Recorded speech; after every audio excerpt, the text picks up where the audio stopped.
I'm gonna give you the best way that you can build endurance for grappling, and we're gonna start right now. Now, what I wanna focus on is actually holding positions for very long periods of time. So right now, I'm hanging off the pull-up bar. I just hit, what, 2 to 3 pull-ups.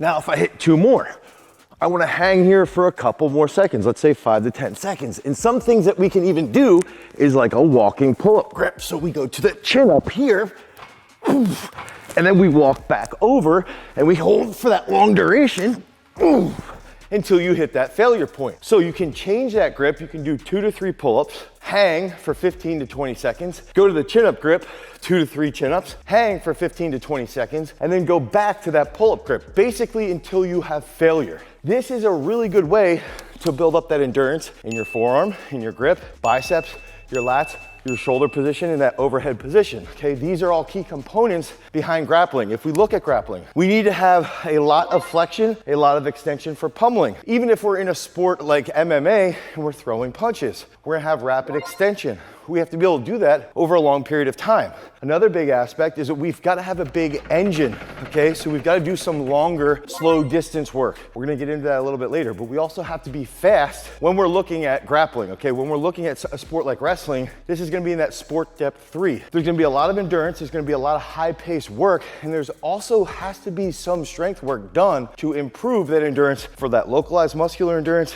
and improve that overall gas tank and your ability to hit those fast scrambles. So I talked about building that engine, doing that endurance work, and also being able to hit the big scrambles. So that takes us into this second big area. Now we want to focus on at least once a week, we do some type of endurance work that's over 60 minutes. That can be get on the assault bike and you gotta hit that assault bike at 60 RPMs for 75 minutes. Get on the rower, 75 minutes. Go out for a run, try to get 6 to 8 miles done in 60 minutes. Maybe you run for an hour and a half and you try and get to 8 to 10 miles, somewhere in that range. You can even get into that swimming pool and get some swimming work done over a long period of time. Again, 60 to 90 minutes is gonna be key. Do that at least once a week, ideally twice a week. Now, some of the other factors here is that if we're focusing on high intensity interval work, let's say we wanna boost our VO2 max. As a wrestler, let's say you wanna try and get that VO2 max to 60.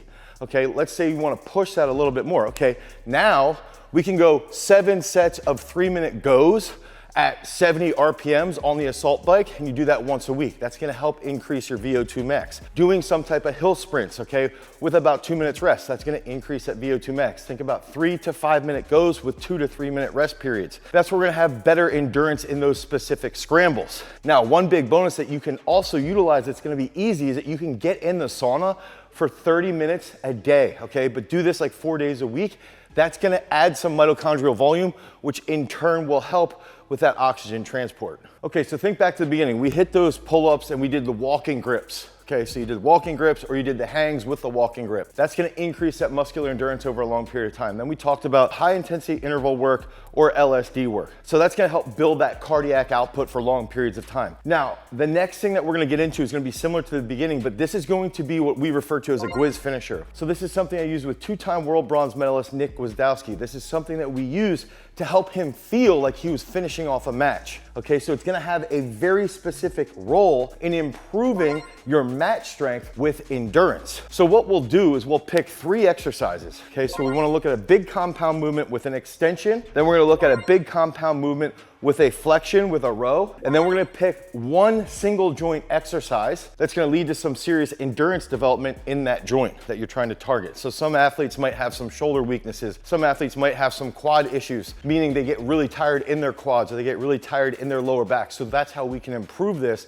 by selecting those problem areas to increase that overall specific endurance. Now, inside peak strength, we'll do something like this. We'll do dips or clap push-ups, okay? So peak strength, this might be 3A, and we're trying to finish off your program inside that combat or wrestling program. So you can go to peakstrength.app and you can download that and you'll select combat, you'll select MMA, or you'll select wrestling, anything boxing like that, and it might look like this. So we'll go clap push-ups.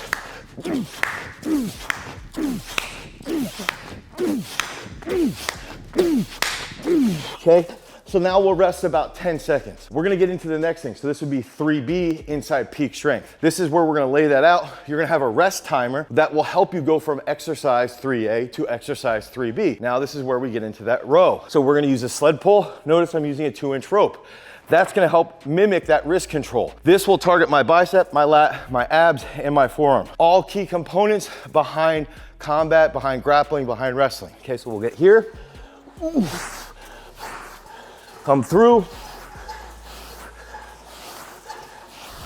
Finish that off, rest about 10 to 15 seconds. Remember I said, inside peak strength, you will have that rest timer. You'll have these exercises laid out for you. It's built off of our successful system that we've used to develop those world medalists, okay, to develop those NCAA All-Americans. Okay, so head over to peakstrength.app, the Google Play Store or the Apple iOS Store, download Peak Strength, click on the sport that you want to train for. I want to train for wrestling, I want to train for boxing, I want to train for MMA. We've got those programs specifically for you. We're gonna finish this off with my all-time favorite homers. We'll go here. Okay, so this is the single joint exercise. I know I'm walking, but I'm holding the load at single joint. Now, my biceps, let's say they fatigue. I like to throw underhooks, meaning underhooks for wrestling, and that's something that I struggle with. So I need to develop and build stronger, more endurance-based biceps. Okay, so now we go back, we hold this, okay? We finish this off for another set of like 10 to 12 reps. Okay, ideally what ends up happening then is that we go through this finisher, we start with that clap push-up or dips. Okay, we rest 10 to 15 seconds, we get into the sled pull. Rest 10 to 15 seconds, we get into the homers, we repeat that 3 times. So we're doing 3 to 4 total sets. This is how you build endurance for grappling. You focus on long duration sets, you focus on big sets like this finisher, and you focus on long, slow distance work, typically cyclical base, a little bit of running as well, or you focus on that high intensity interval work. That's what's gonna help you become a champion, because remember, freaks, if you wanna become a champion, you've always gotta cultivate your power. Peace.